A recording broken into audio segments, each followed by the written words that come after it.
जय माँ संतोषी। माँ संतोषी का जन्म कैसे हुआ? पौराणिक कथाओं के अनुसार जब भगवान गणेश अपनी बुआ से रक्षा सूत्र बंधवा रहे थे तब उनके पुत्र ये दृश्य देख रहे थे। इस पर उन्होंने रक्षा सूत्र बंधवाने वाली इस रस्म के बारे में जानना चाहा।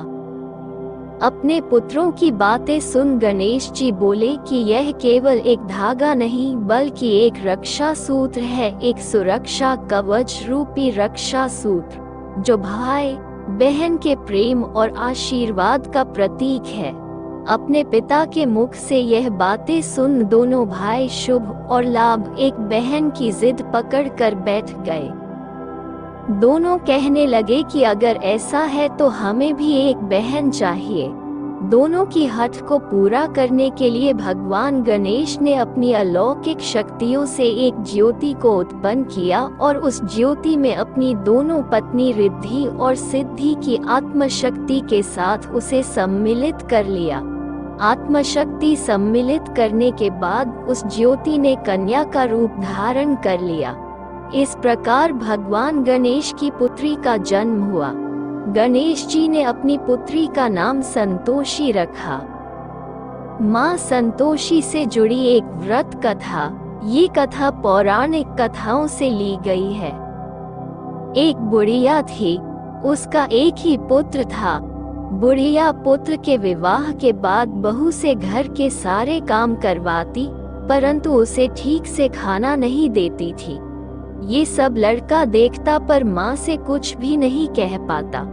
बहू दिन भर काम में लगी रहती, उपले थापती, रोटी रसोई करती, बर्तन साफ करती, कपड़े धोती और इसी में उसका सारा समय बीत जाता।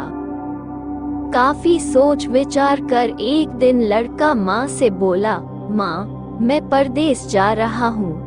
माँ को बेटे की बात पसंद आ गई तथा उसे जाने की आज्ञा दे दी। इसके बाद वह अपनी पत्नी के पास जाकर बोला, मैं परदेश जा रहा हूँ, अपनी कुछ निशानी दे दो। बहू बोली, बैककोट मेरे पास तो निशानी देने योग्य कुछ भी नहीं है। ये कहकर वह पति के चरणों में गिरकर रोने लगी। इससे पति के जूतों पर गोबर से सने हाथों से छाप बन गई।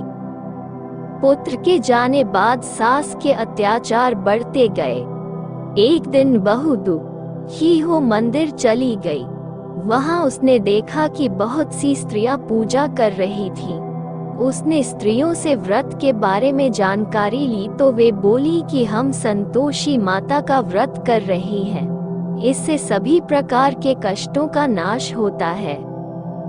स्त्रियों ने बताया, शुक्रवार को नहा धोकर एक लोटे में शुद्ध जल ले गुड़ चने का प्रसाद लेना तथा सच्चे मन से माँ का पूजन करना चाहिए। खटाई भूल कर भी मत खाना और न ही किसी को देना। एक वक्त भोजन करना। व्रत विधान सुनकर अब वो प्रति शुक्रवार को संयम से व्रत करने लगी। माता की कृपा से कुछ दिनों के बाद पति का पत्र आया। कुछ दिनों बाद पैसा भी आ गया। उसने प्रसन्न मन से फिर व्रत किया तथा मंदिर में जा अन्य स्त्रियों से बोली, संतोषी माँ की कृपा से हमें पति का पत्र तथा रुपया आया है।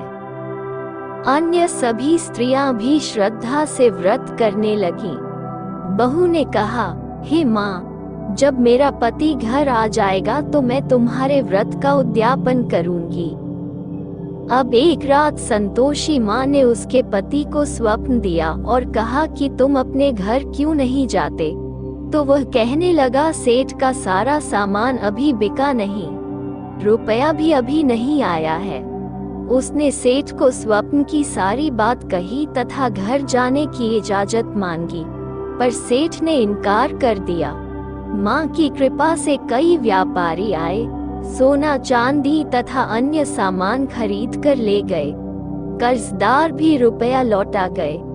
अब तो साहूकार ने उसे घर जाने की इजाजत दे दी। घर आकर पुत्र ने अपनी माँ व पत्नी को बहुत सारे रुपए दिए। पत्नी ने कहा कि मुझे संतोषी माता के व्रत का उद्यापन करना है। उसने सभी को न्योता दे उद्यापन की सारी तैयारी की। पड़ोस की एक स्त्री उसे सुखी देख ईर्ष्या करने लगी थी। उसने अपने बच्चों को सिखा दिया कि तुम भोजन के समय खटाई जरूर मांगना। उद्यापन के समय खाना खाते खाते बच्चे खटाई के लिए मचल उठे, तो बहू ने पैसा देकर उन्हें बहलाया। बच्चे दुकान से उन पैसों की इमली खटाई खरीद कर खाने लगे, तो बहू पर माता ने कोप किया। राजा के दूत उसके पति को पकड़कर ले जाने लगे, तो किसी ने बताया कि उद्यापन में बच्चों ने पैसों की इमली खटाई खाई है, तो बहू ने पुनः व्रत के उद्यापन का संकल्प किया। संकल्प के बाद वह मंदिर से निकली तो राह में पति आता दिखाई दिया।